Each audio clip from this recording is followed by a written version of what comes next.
إياك نعبد وإياك نستعين اهدنا الصراط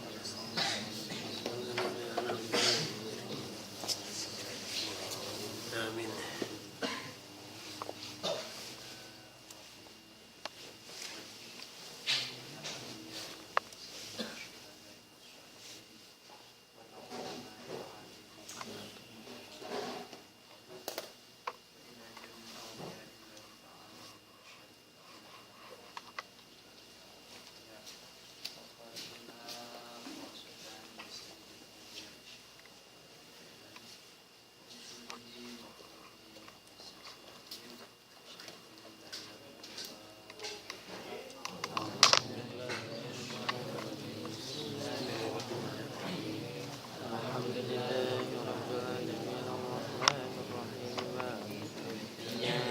إياك نعبد وإياك نستعين اهدنا الصراط المستقيم غير المغضوب عليهم ولا الضالين.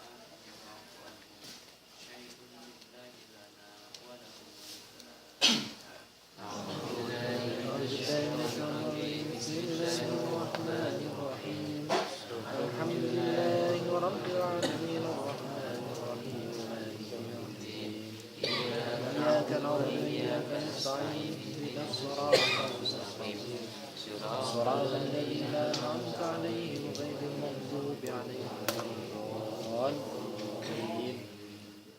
Alhamdulillahi Rabbil Alamin. Segala puji bagi Allah Subhanahu wa ta'ala. Salawat dan salam untuk baginda Rasulullah sallallahu alaihi wasallam.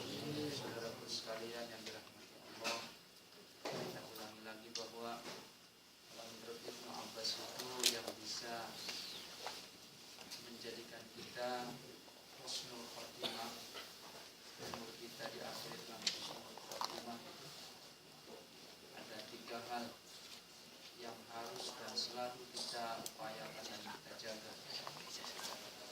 Beliau menafsirkan kalimat haqqul tuqatih, ya ayyuhalladzina amanu taqullaha haqqa tuqatih.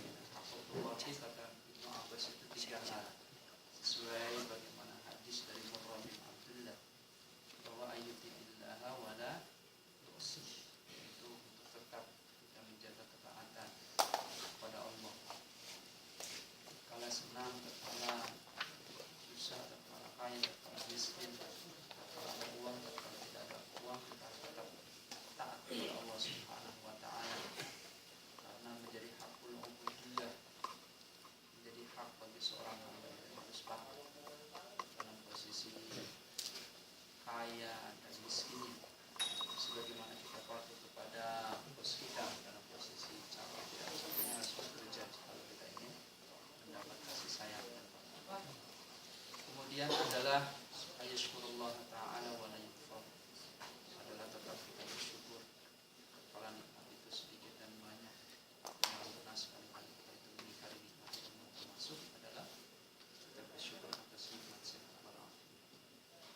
Kemudian yang ketiganya ayashkurullah ta'ala wa la yukfar, kita tetap mengingat Allah Subhanahu wa ta'ala dan jangan pernah kita melupakannya. Insyaallah ketiga hal inilah yang bisa menyebabkan umur kita diakhiri dengan Husnul khotimah. bahwa innal umur bil khawatim, bahwa umur itu, perkara-perkara itu akan dilihat di akhir penghujungnya, di akhir hayatnya. Tidak menjamin juga orang yang saleh di masa mudanya, ustaz, anak kiai, belum tentu juga pas akhir hayatnya mungkin dia lagi lupa, lagi banyak berhayal dan bertamannya berangan-angan panjang tentang hidupnya. Maka kita berlindung kepada Allah Subhanahu wa ta'ala. Ayo Fatal Iman rahimakumullah, bagaimana saya sampaikan tadi sebenarnya sudah saya umumkan libur ini itu. Karena saya katakan kenapa libur mengaji fikih ini, kan tadi sudah saya katakan harus banyak murojaah kitab.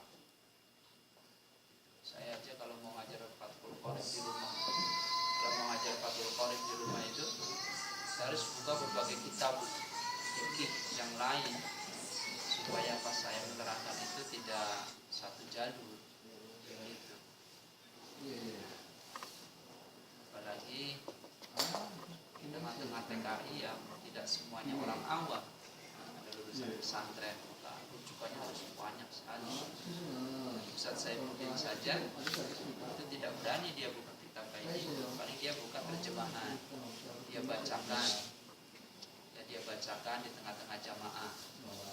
Ya, baru kemudian ayo ada fikih ini, kalau salah maka orang lain akan tahu salah dan menyesatkan, sudah sesat menyesatkan, ya, makanya saya timbang-timbang dan menimbang, lebih baik kita bubarin saja ngaji fikihnya. Jadi oke lah, karena teman-teman masih semangat, ininya saya etikat dan ada maslahatnya.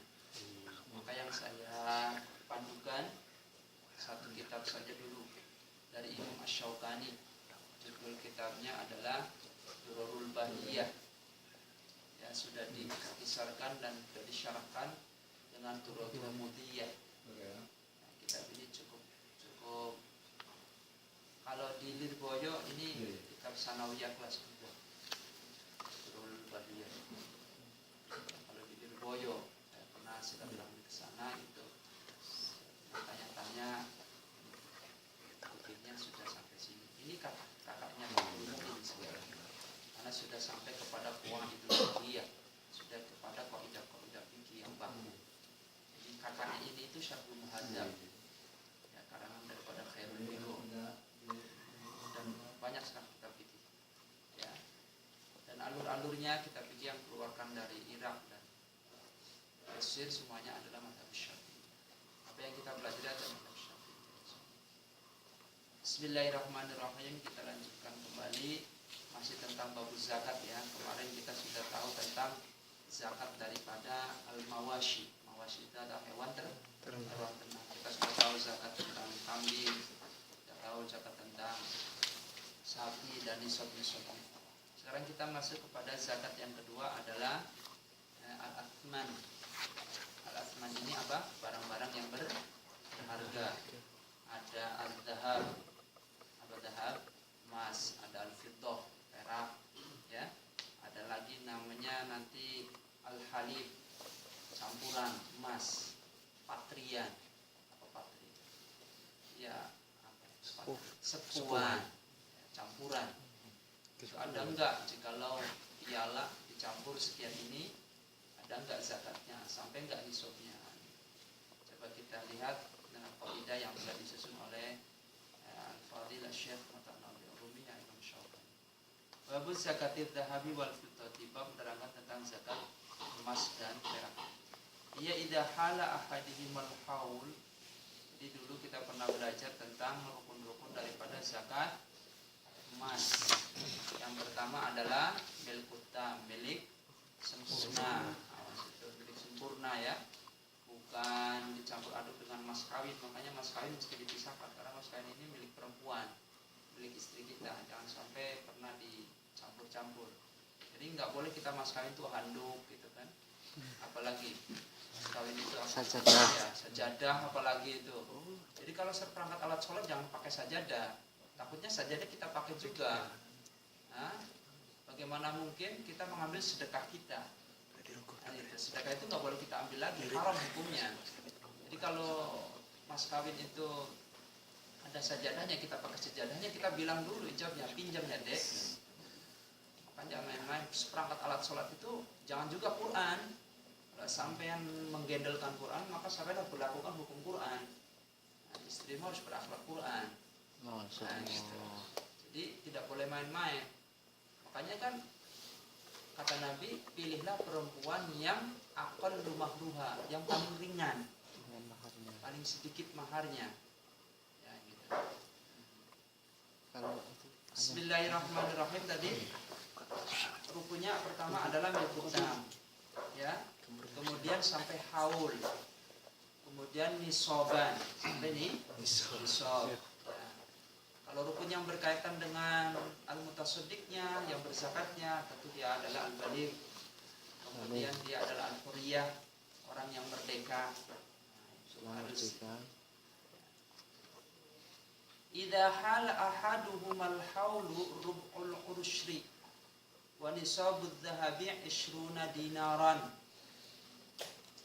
Jikalau telah sampai haul di antara emas dan perak itu adalah harus dikeluarkan zakatnya adalah rub'ul ushri, seperempatnya, ya, seperempat daripada emas itu rub'ul ushri. Rubu itu seperempat, ushrun itu 10, jadi seperempatnya dari emas yang kita miliki. Nisabudz dzahabi 20 dinaran, sementara nisabnya emas itu adalah 20 dinar. Kalau menurut Fathul Qaribnya adalah 85 gram. Awas, nanti ada lagi menurut Durarul Musina itu 95 gram. Ya. Dan ulama-ulama Syafi'iyah mengatakan nisabnya adalah 85 gram. Wa amma nisabul fiddati mi'ata dirhamin wala syai'a fi ma duna dzalika, sementara nisabnya fiddah atau perak itu adalah 200 gram. Kalau tadi 20 gram untuk 20 dinar. Kalau untuk fiddah atau perak itu adalah 200 dirham. 1 dinar itu 1000 dirham. 1 dinar berapa? 1000 dirham. Bayangin kalau 20 dinar berarti 20.000 dirham. Wala syai'a fi ma duna dzalika.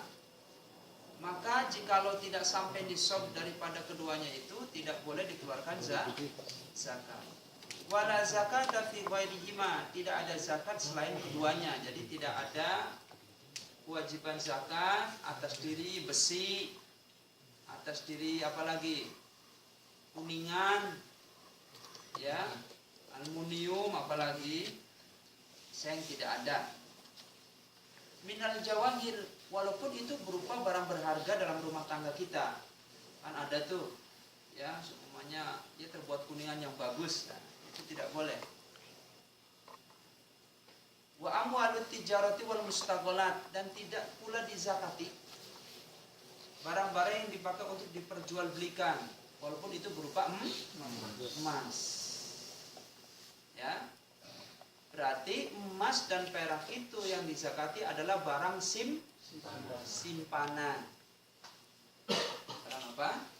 Simpanan. Sebab jikalau emas itu diperjualbelikan, maka zakatnya bukan zakat emas, tapi zakatnya zakat tijarah, zakat perjual belian. Paham nggak itu? Nah, seperti nanti ketika kita masuk kepada zakat mal, zakat mal yang sedang kita gulirkan itu tidak ada zakatnya. Jikalau dia digunakan untuk jual beli, maka nanti zakat tijarah sama, zakat perniagaan juga. Kan nisabnya 9% daripada untungannya.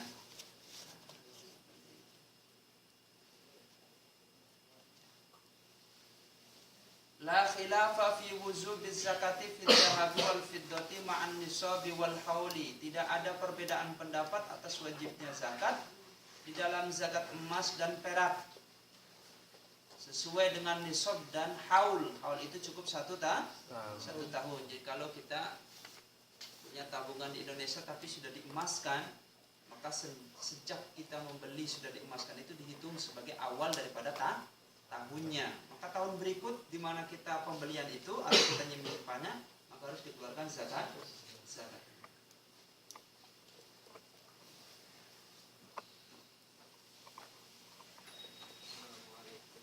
Termasuk adalah emas yang dipakai terhadap istri kita, ya, itu juga termasuk daripada kewajiban yang harus dihitung dan dikumpulkan sesuai dengan zakat, sesuai dengan emas yang kita miliki. Berarti emas yang tidak boleh kita zakati adalah emas yang sifatnya hijau.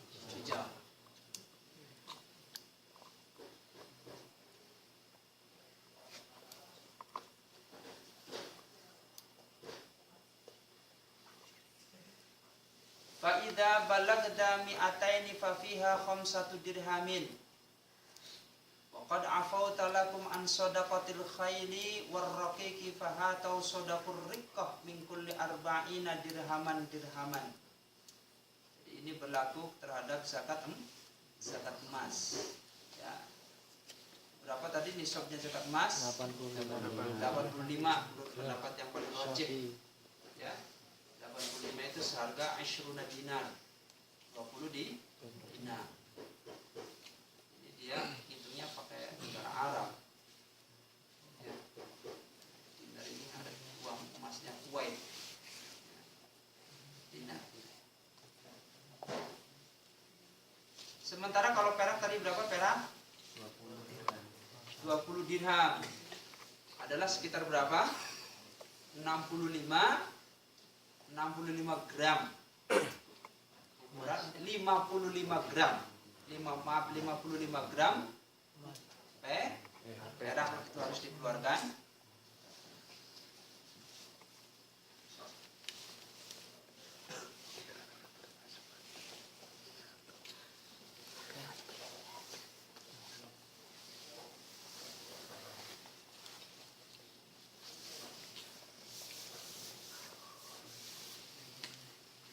Wa qad waqa'a al-ijma'a ala anna nisabil fiddati mi'ata dirhamin wa lam yukhalif fi dhalika illa Ibni Habibil Andalusi.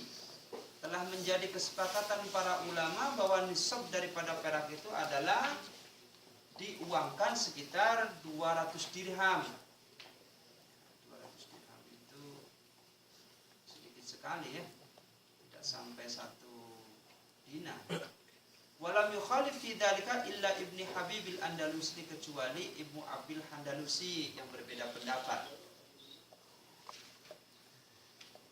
Ini menurut pendapat daripada Imam Asy-Syaukani. Dikalikan 2 harus dikalikan berapa? 1/4 daripada rubul usyri. Berapa rubul usyri? 1/4-nya daripada emas yang kita miliki.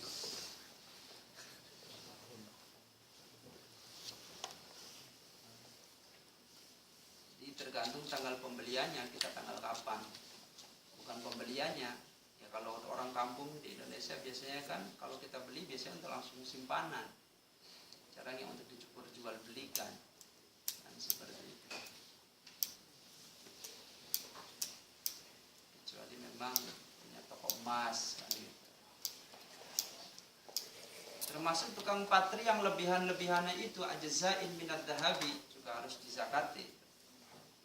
Jikalau dia sudah menjadi milik pribadinya, bukan masuk kepada barang dagangannya, itu harus dizakati pula.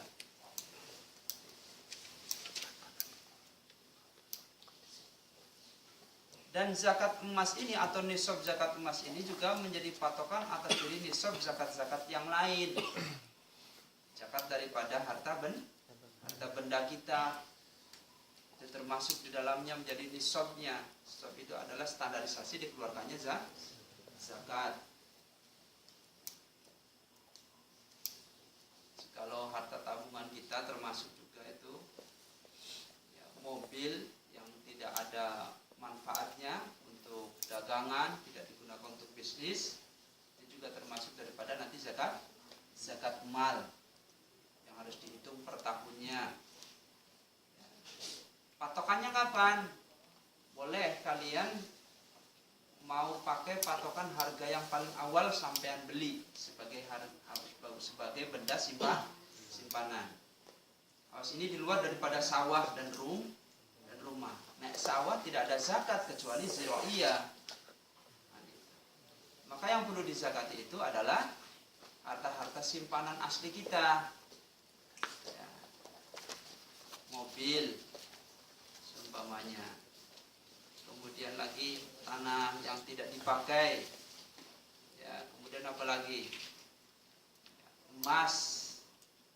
Jikalau tidak sampai nisab pun harus dihitung sebagai harta simpanan. Iya. Seperti itu. Deposito kita sudah sama. Semua standarisasi nisabnya adalah 85 gram emas. Seperti itu. Berarti maksudnya zakat mal, Ustaz. Iya, zakat mal. Bukan daripada zakat emas. Kalau emas kan tadi sudah nisabnya ya 85 dan dikeluarkannya pun tidak 2,5%. Kalau zakat harta, zakat simpanan kita, zakat mal 2,5%. Dari total setelah kita kumpulkan semuanya diuangkan semua, gitu kan, ditaksirin aja, kemudian di total dikalikan 2,5. Kalau emas kan tadi berapa? Iya.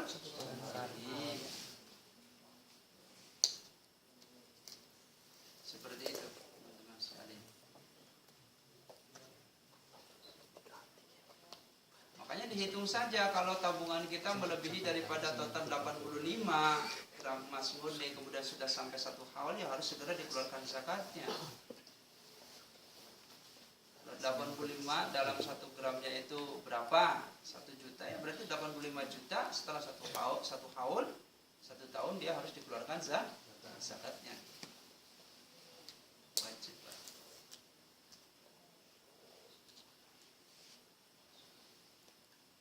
Sudah ya? Babu zakatin nabati. Sekarang saya bacakan lagi qawaidnya. Zakat nabat apa nabat? Tumbuhan yang dikategorikan oleh baginda Rasul mesti dizakati pertama berupa asyair, gandum atau hal yang semisalnya. Karena memang Mesir, tanah-tanah Arab itu kebanyakan ya mereka juga makanya gandum dibikin roti ya, seperti itu. Dzurrah, biji-bijian ya, jagung ya, apalagi kopi kan, seperti itu.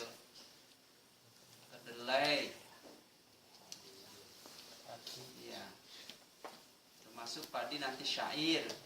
At-tamar, kurma ya. Zabib itu apa? Zabib mentega itu kalau Eropa banyak itu ya, itu harus dikeluarkan zakatnya juga. Wa yajibul usru yusqa bil musinni minha. Jikalau pengairannya dari hujan, maka dia harus dikeluarkannya berapa? Ushru itu berapa? 10%-nya. 10%-nya. Fa'idal ma'u minha minal asali yasilu fihi fahiya nisful ushri. Jikalau airnya dari pengairan yang kita mengeluarkan dana atau dari pemerintah, maka nisful usri, setengah daripada 10%-nya berapa? 5%. Tadi sudah masuk daripada zakat ziro'iyah, zakat panenan ya. Puas kalau pengairannya dari tada hujan 10, kalau pengairannya dari pemerintah berapa? Nisful ush 5%.